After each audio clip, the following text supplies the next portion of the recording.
To the members of Congress who are here, the members of our administration, and of course leaders of NASA and leaders of our military, private sector partners, to all of you, this is a wonderful afternoon of celebration, the celebration of excellence. So today, for the first time in nearly 17 years, we award the highest civilian honor that our nation can bestow upon our astronauts, the Congressional Space Medal of Honor.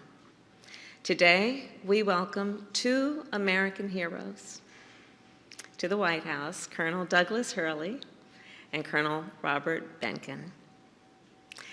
We also welcome their loved ones. In fact, as many of you probably know, for both Bob and Doug, space is a bit of a family business.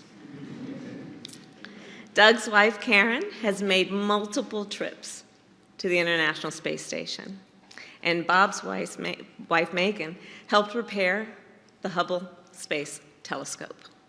So it turns out it takes a whole family to do the kind of work that you all have done to allow us to explore the universe. So thank you all, each and every one of you, for your service to our nation and to our planet.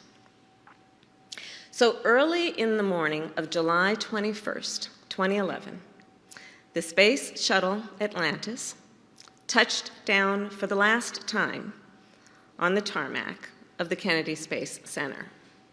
After 30 years of exploration, collaboration, and scientific discovery, the shuttle program had come to an end. For our astronauts, and for all of the dedicated professionals at NASA, and for our nation, it was a moment of profound pride to reflect on the years of incredible progress made by the shuttle and its crews. It was also a moment of real uncertainty. For 3 decades, the Space Shuttle had been America's only vehicle capable of carrying astronauts to orbit. But after the shuttle was retired, some wondered whether the United States could continue our long-standing leadership in space. Well, America had a vision. Even as the shuttle wheeled off the runway at the Kennedy Space Center, we were preparing to build a new spacecraft, one that would allow our nation to lead the next era of human space flight, to make our vision real. And so we understood the importance of collaboration. And we then turned not only inward to look at ourselves and our capacity, we also turned to the private sector, including the scientists and the engineers and technicians at SpaceX, a company whose innovation and agility has revolutionized the commercial space industry. And we turned to 2 Americans who have dedicated their lives to the service of our nation and to the exploration of space.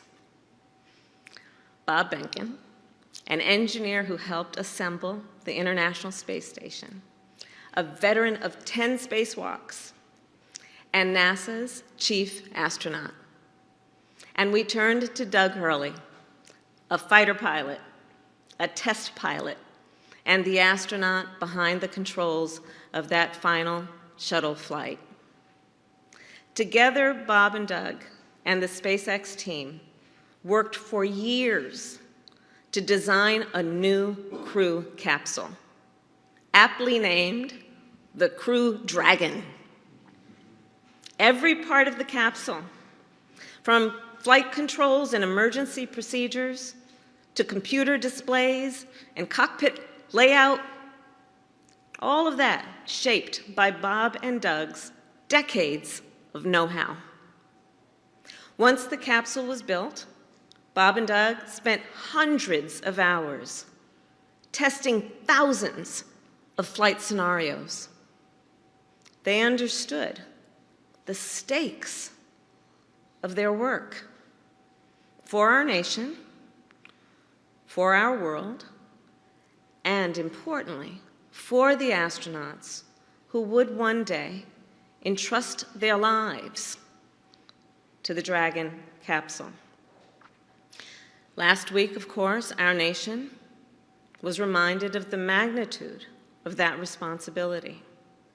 On Thursday, we observed NASA's Day of Remembrance. We honored the members of the NASA family who gave their lives for our nation, including the crews of Apollo 1, Space Shuttle Challenger, and 20 years ago tomorrow, Space Shuttle Columbia. Those brave Americans remain in our minds and in our hearts, and we remember their memory as we, today and every day, vow to advance their legacy of exploration and of American leadership in space. And so that is what we have done and will continue to do. Which brings me to May 30th, 2020. Bob and Doug returned to the Kennedy Space Center.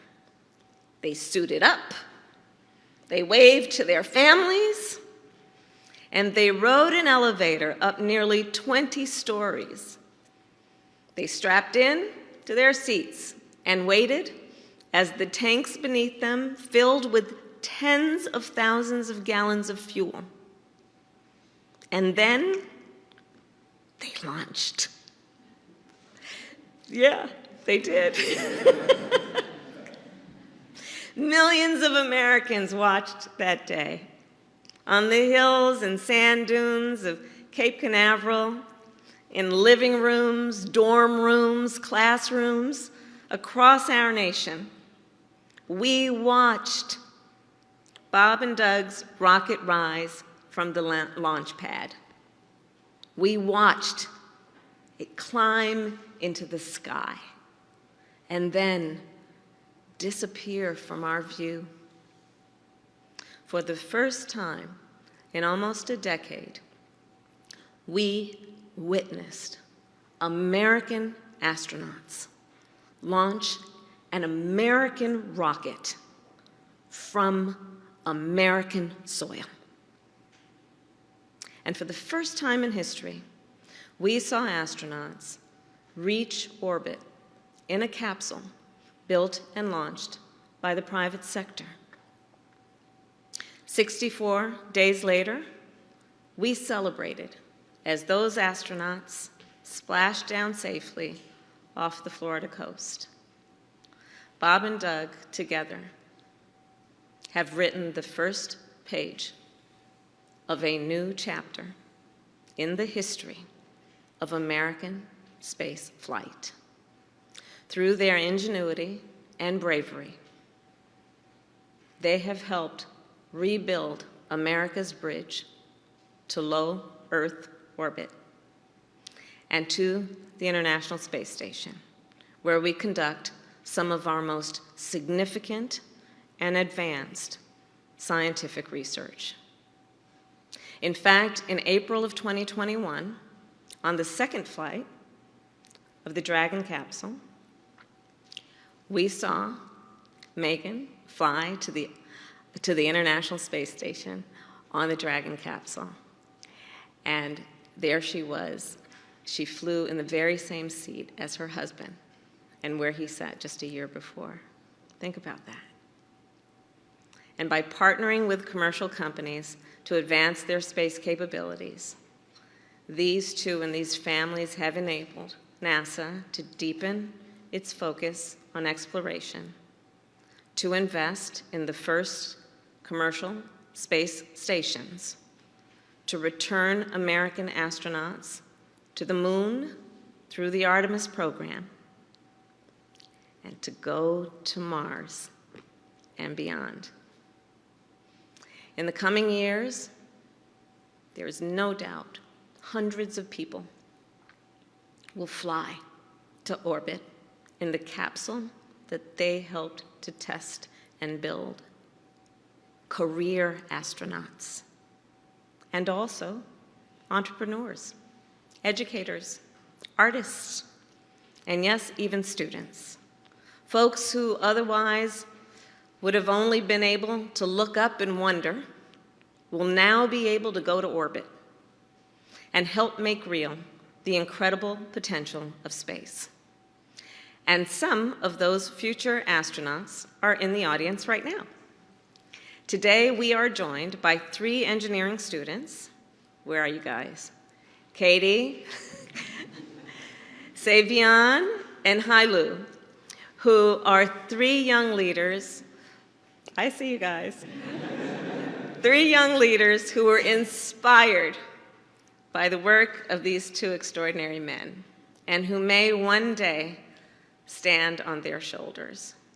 So Bob and Doug, on behalf of President Joe Biden, on behalf of the United States Congress, and on behalf of the people of the United States of America, and as I said to you when we were back in the room, on behalf of people you may never meet, but who will forever be impacted because of your work, forever.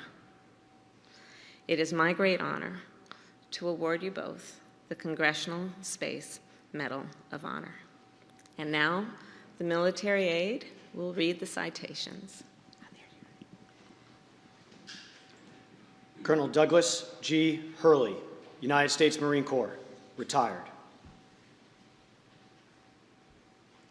From his distinguished service as a fighter pilot and test pilot to his pioneering career in space, Colonel Douglas G. Hurley has embodied the spirit of bravery and resolve that defines our nation's greatest heroes.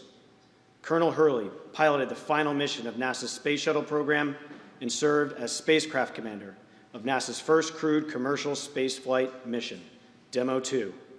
His leadership in space has paved the way for regular commercial missions to the International Space Station, ushering in a new era of human spaceflight. For his extraordinary achievements on Earth and in space, our nation honors Douglas G. Hurley.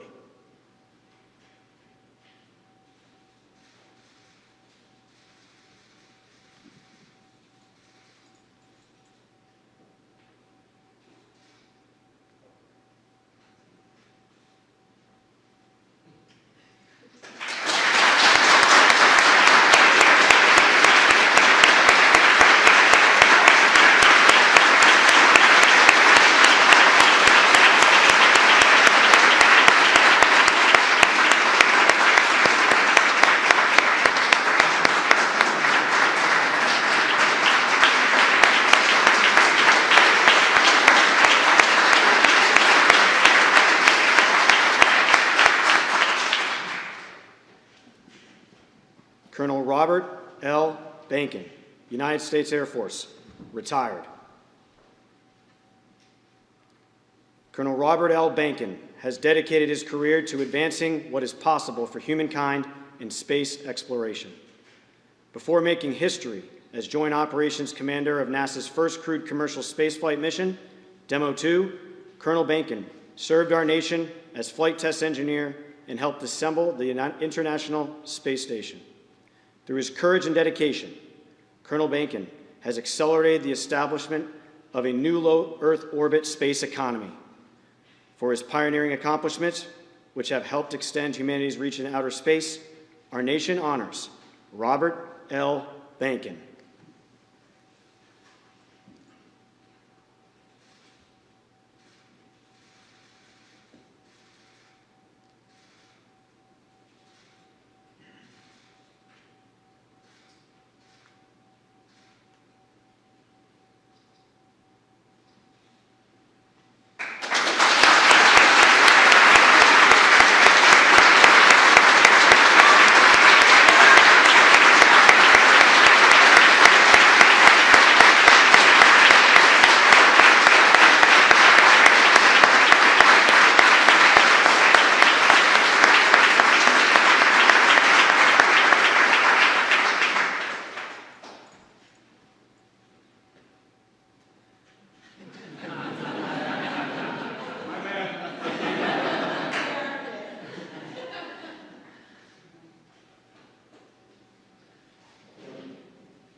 Bob and Doug represent the best of our nation. There's no question about it. The courage, the commitment, the brilliance, the vision, the ability to see and understand what is possible and then to go for it represents the best of who we are as a nation. And in that way, you too inspire all of us. And you really serve as a real example of the power of the ambition and the aspirations of our nation. So congratulations to you both, and thank you all for joining us, and let's have a wonderful reception. Thank you all. Have a good afternoon.